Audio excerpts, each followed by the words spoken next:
सारथी। नमस्कार, आप देख रहे हैं के न्यूज इंडिया खबर उत्तराखंड के बुलेटिन में मैं दीपिका आपके साथ और शुरुआत करें खबरों की, लेकिन उससे पहले एक नजर आज की सुर्खियों पर। 14 फरवरी तक अंतर्राष्ट्रीय स्टेडियम में होंगे खेल, 7 प्रकार के खेल प्रतियोगिताओं का आयोजन। उत्तराखंड को मिली है इस बार मेजबानी। प्रधानमंत्री ने की रंगारंग समारोह के बीच 38वें राष्ट्रीय खेलों की घोषणा। स्टेडियम में गूंजा मोदी मोदी जय श्री राम का नारा। गोल्फ कार्ट से स्टेडियम 38वें राष्ट्रीय खेल का रंगारंग आगाज। नेशनल गेम्स में म्यूजिकल इवेंट, पांडवास ने दी प्रस्तुति, पवनदीप राजन ने किया परफॉर्म। लक्सर में होने वाली महापंचायत स्थगित, आक्रोशित गुर्जर समाज के नेताओं ने बुलाई थी महापंचायत। एसपी हरिद्वार की गुर्जर नेताओं से वार्ता के बाद स्थगित। पूर्व सांसद और सांसद के बीच हुए विवाद का हाईकोर्ट ने लिया स्वतः संज्ञान। घटना पर टिप्पणी करते हुए बताया शर्मनाक, एसएसपी और डीएम को किया तलब। यूनिफॉर्म सिविल कोड को लेकर कांग्रेस ने कड़ी प्रतिक्रिया, बोली देवभूमि की संस्कृति के साथ खिलवाड़, देवभूमि को थाईलैंड बनाने की कोशिश। आप देख रहे हैं के न्यूज खबरों का सारथी। रुक करते हैं खबरों की ओर। खबर आपको लक्सर से बता रहे हैं, जहां महापंचायत स्थगित के बाद लंढोरा से ऐलान सामने आ रहा है। रंगमहल से भाजपा को गुर्जर नेताओं की खुली चुनौती। दिल्ली के विधानसभा चुनाव में भाजपा का सरकार बनाने का रहेगा ख्वाब। लक्सर से अहम खबर आपको बता रहे हैं, दिल्ली में गुर्जर बिरादरी के नेताओं ने भाजपा को सबक सिखाने का किया है ऐलान। गुर्जर बिरादरी एक तरफा कार्रवाई से है नाराज। हरिद्वार एसएसपी को बताया पूरे प्रकरण का जिम्मेदार। लक्सर से अहम खबर आपको बता रहे हैं, दिल्ली के गुर्जर बिरादरी के नेताओं ने भाजपा को सबक सिखाने का ऐलान किया है। गुर्जर बिरादरी एक तरफा कार्रवाई से नाराज है। हरिद्वार एसएसपी को बताया पूरे प्रकरण का जिम्मेदार। लक्सर से अहम खबर आपको बता रहे हैं, महापंचायत स्थगित के बाद लंढोरा से ऐलान सामने आ रहा है। रंगमहल से भाजपा को गुर्जर नेताओं की खुली चुनौती। दिल्ली के विधानसभा चुनाव में भाजपा का सरकार बनाने का ख्वाब।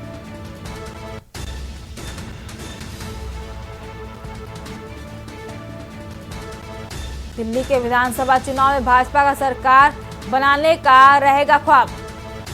दिल्ली में गुर्जर बिरादरी के नेताओं ने भाजपा को सबक सिखाने का ऐलान किया है। लक्सर से अहम खबर आपको बता रहे हैं, गुर्जर बिरादरी एक तरफा कार्रवाई से नाराज है। हरिद्वार एसएसपी को बताया पूरे प्रकरण का जिम्मेदार। महापंचायत स्थगित के बाद लंढोरा से ऐलान सामने आ रहा है।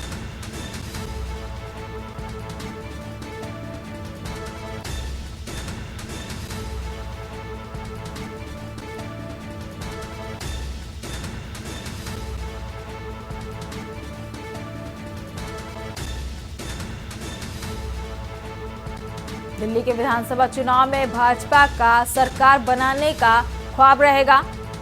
दिल्ली में गुर्जर बिरादरी के नेताओं ने भाजपा को सबक सिखाने का ऐलान किया है। गुर्जर बिरादरी एक तरफा कार्रवाई से नाराज है। हरिद्वार एसएसपी को पूरे प्रकरण का जिम्मेदार बताया गया है। लक्सर से अहम खबर आपको बता रहे हैं, महापंचायत स्थगित के बाद लंढेरा से बड़ा ऐलान सामने आ रहा है। रंगमहल से भाजपा को गुर्जर नेताओं की तरफ से नाराजगी है।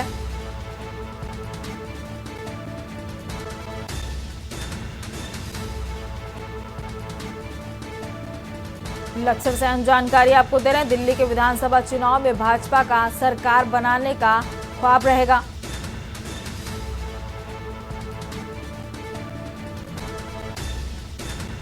गुर्जर बिरादरी ने भाजपा को सबक सिखाने का ऐलान किया है। हरिद्वार एसएसपी को पूरे प्रकरण का जिम्मेदार ठहराया है।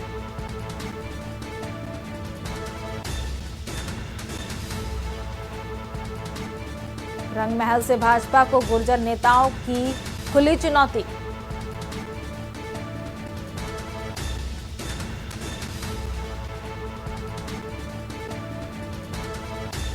गुर्जर बिरादरी के नेताओं ने भाजपा को सबक सिखाने का ऐलान किया है।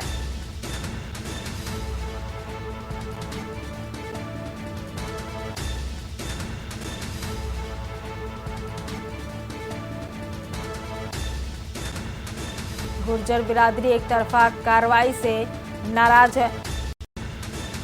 बिल्कुल मन मना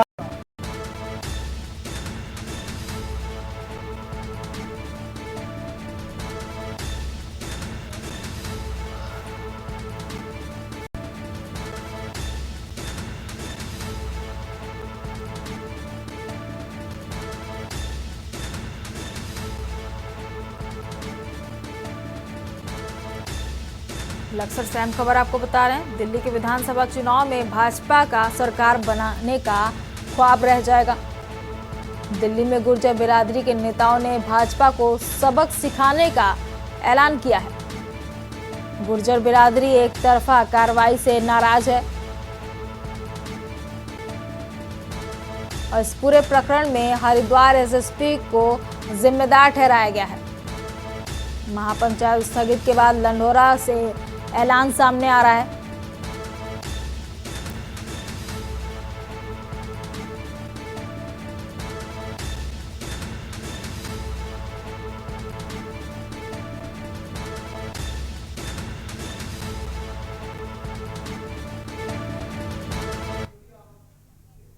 अब बात करेंगे सितारगंज की, जहां उत्तराखंड में शुरू हो रहे 38वें राष्ट्रीय खेलों को लेकर प्रशासन पूरी तरह से तैयार हो चुका है।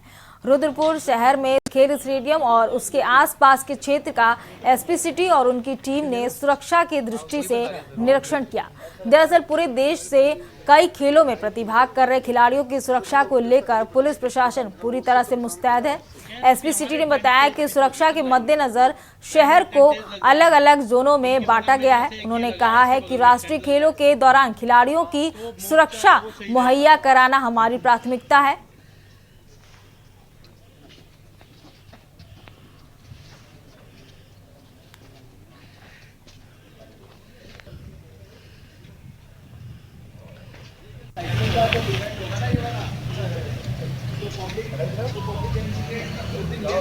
रहेगा वो उस तरफ से रहेगा, लेकिन जब साइकिलिंग का यहाँ चलेगी तो पब्लिक एंट्री ये रहेगी, ये वाली रहेगी।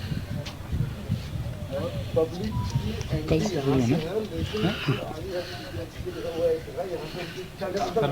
लेकिन आगे क्लोज इस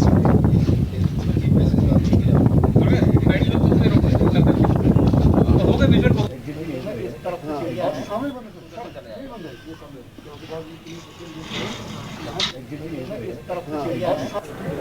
ये अभी काफ़ी दिनों से हम इसका निरीक्षण कर रहे हैं। हमने सारे ड्यूटी पॉइंट चिन्हित कर लिए हैं कि कहाँ किस पॉइंट पे हमें कैसे लगाना है, और अलग अलग गेम्स के लिए हमने अलग अलग ड्यूटी चार्ट बनाए हैं।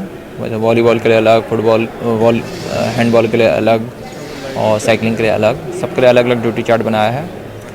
हमारा बाहरी एक सुरक्षा चक्र रहेगा, फिर जो कि पैरामिलिट्री द्वारा किया जाएगा। भीतरी सुरक्षा कवच एक चक्र रहेगा, वो भी पैरामिलिट्री द्वारा है। फिर सबसे अंदर भीतरी वाला जो सुरक्षा घेरा है वो हमारा अपना उत्तराखंड पुलिस का रहेगा। रुक करते हैं अगली खबर का। अगली खबर आपको हल्द्वानी से बता रहे हैं, जहां उत्तराखंड में आज 38वें राष्ट्रीय खेलों का रंगारंग आगाज हो गया है। प्रधानमंत्री नरेंद्र मोदी ने देहरादून से 38वें राष्ट्रीय खेलों की शुरुआत की। इस दौरान हल्द्वानी में ठंडी सड़क पर और नैनीताल में लाइव शो और एलईडी वॉल के माध्यम से राष्ट्रीय खेलों के शुभारंभ पर लोगों को जोड़ा गया।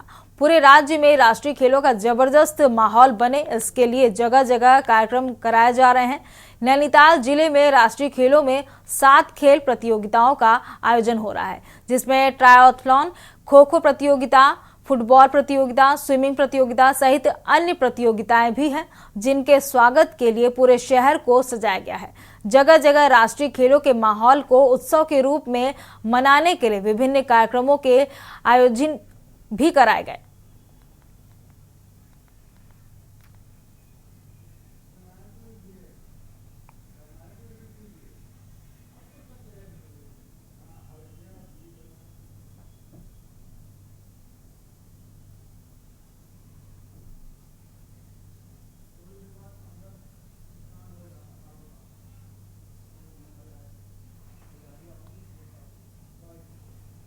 देखिए, ये हमारे उत्तराखंड राज्य के लिए बड़े सौभाग्य का विषय है कि हम 38वें राष्ट्रीय खेलों का आयोजन कर रहे हैं और उससे बड़ी बात है कि उसमें प्रधानमंत्री जी के नेतृत्व में उसका उद्घाटन हुआ। माननीय मुख्यमंत्री जी के नेतृत्व में ये जो खेल हो रहे हैं इसके लिए पूरा प्रदेश उनको धन्यवाद कर रहा है, बधाई दे रहा है। और ये खेल के लिए जो प्रधानमंत्री जी ने अभी आह्वान किया है और साथ में उन्होंने अपने स्वास्थ्य के लिए और सफाई के लिए जो आह्वान किया है वो हमारे लिए एक मार्गदर्शक है। और मैं समझता हूँ कि उत्तराखंड के खेल उत्तराखंड के युवाओं के लिए तो एक बहुत ही अच्छी प्रेरणा के लिए होगा ताकि वो अपना भविष्य संवार सकें और इससे युवाओं में एक नया संचार होगा।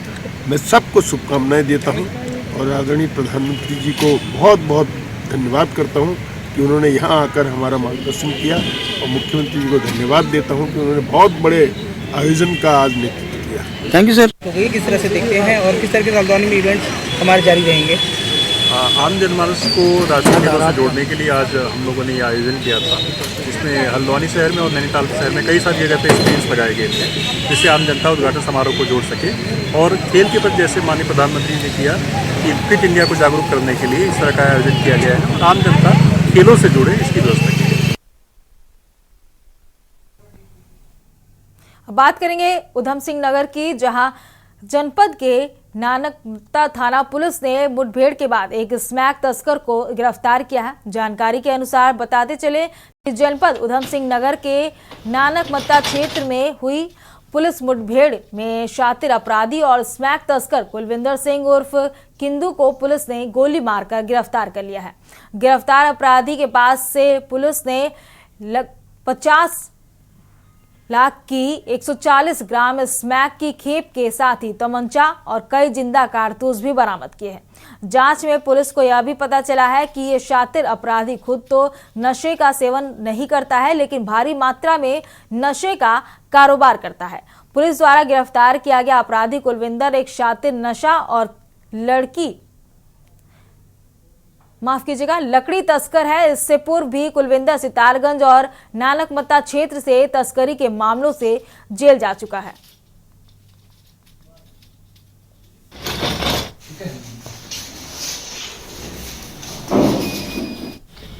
चेंज करवा लेना।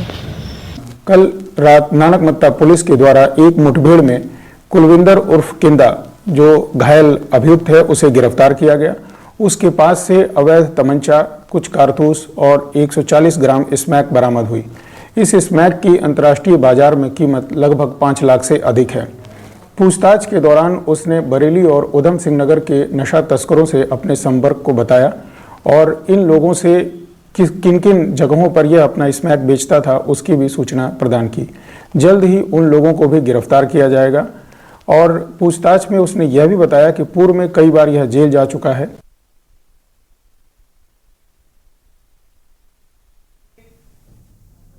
रुकते हैं छोटे से ब्रेक के लिए, जल्द हाजिर होंगे।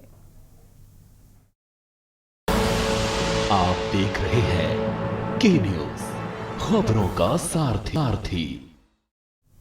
ब्रेक से वापस आ चुके हैं और रुक करते हैं खबरों की ओर। खबर अब आपको कोटद्वार से बता रहे हैं, जहां अपने सबसे बुरे दौर से गुजर रही कांग्रेस पार्टी की अंदरूनी गुटबाजी और खेमेबाजी अब खुलकर सामने आने लगी है। निकाय चुनाव में हुई कांग्रेस पार्टी की करारी हार के बाद अब कांग्रेसी नेता खुलकर एक दूसरे के खिलाफ बयानबाजी करने लगे हैं। कांग्रेस के जिलाध्यक्ष ने एक और जहां निकाय चुनाव में हार के लिए महानगर कांग्रेस के पदाधिकारियों को सीधे तौर पर जिम्मेदार ठहराया है, तो वहीं दूसरी ओर कांग्रेस के दूसरे नेताओं ने इस हार के लिए सीधे तौर पर अपने बड़े नेताओं को जिम्मेदार ठहराया है।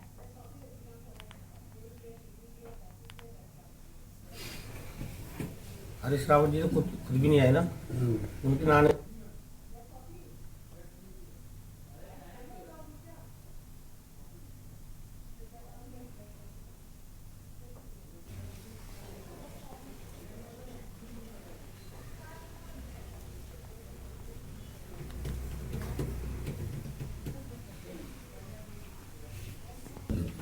बोलते रहो, कुछ बोलते रहो भाई, कुछ वीडियो बन रही होगी। अच्छा।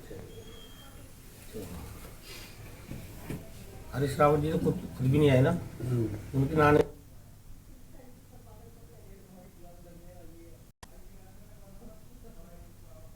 कांग्रेस के बड़े नेता पूरे राज्य के अंदर हरीश रावत जी जैसे कदावर नेता प्रचार में नहीं आए। निगम बड़ा क्षेत्र था, निगम में हरीश रावत जी जैसे ही और राष्ट्रीय स्तर के नेताओं को आना चाहिए था, पार्टी के लिए प्रचार करना चाहिए था।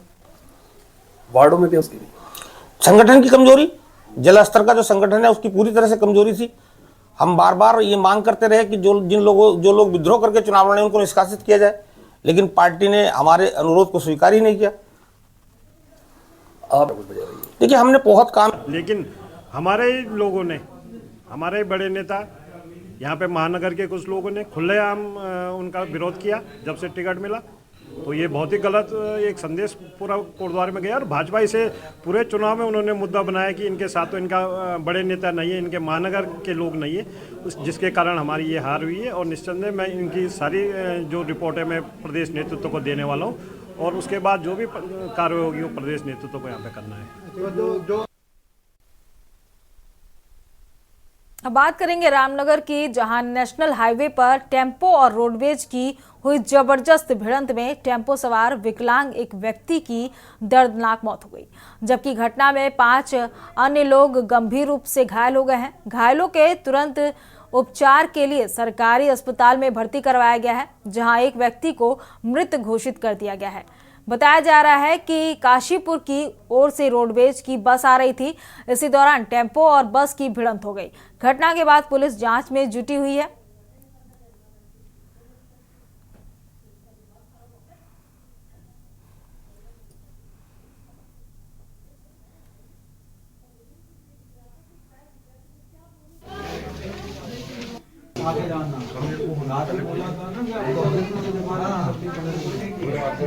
तुम्हारे साथ कोई लेने आया तुम्हें?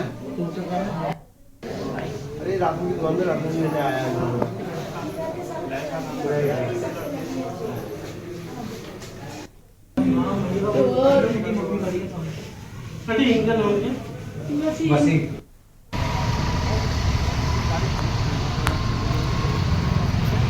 घटना ये सुनने में आया है कि ये राशन लेने आते थे रामनगर मोहम्मद शफीक और सवारी वाले टेम्पो में जा रहे थे ये टांडे की ओर और वहां पर रोडवेज से इनका एक्सीडेंट हुआ जिनकी डेथ हो गई है।